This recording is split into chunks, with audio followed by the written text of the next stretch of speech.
Shortly after its arrival at the Dawn Treader workshop, the process of stripping Penske PC-23 chassis number 8 begins. The car has been lifted and suspended on A-frames in place of its wheels to make it more accessible to work on. It'll stay at this height for the duration of the restoration, being lowered only when the engine is finally ready to be started. The bodywork and underwing are removed to reveal the stiff spine formed by the forward chassis or tub, the engine and the transaxle.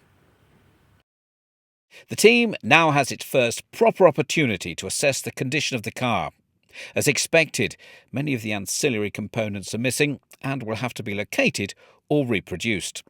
The team's philosophy is to replace as little as possible to protect both originality and value. Early in the inspection, a potential problem is identified. The wishbones, normally bare polished steel, have been chrome-plated. While chrome serves to protect the steel from corrosion, the plating process causes a condition known as hydrogen embrittlement.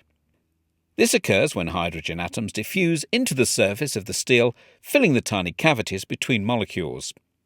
The surface stress of the steel increases, causing cracks and eventually the failure of the component. The wishbones will have to be replaced with items that have not been plated.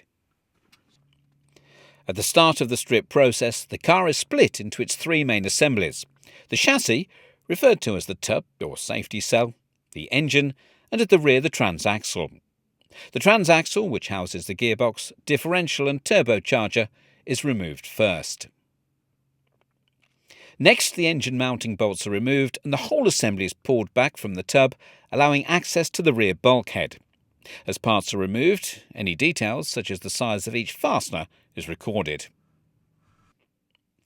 Finally, with the rear bulkhead separated from the tub, the oil tank and fuel cell can be removed. The removal and fitment of the fuel cell is a demanding job. Indy cars run on methanol, a clean-burning alcohol fuel. Although it's safer, alcohol is a more corrosive fuel than petrol. This causes real problems in the fuel system and requires a much thicker, stiffer rubber than that used in a petrol cell to keep the car's 35 gallons of methanol contained. It requires all the manpower available to collapse the cell and free it from the chassis. From this point on, the major components of the car will be dismantled and the lengthy job of restoring individual components begins. Each part will have to be inspected, documented and painstakingly restored before finally being reassembled.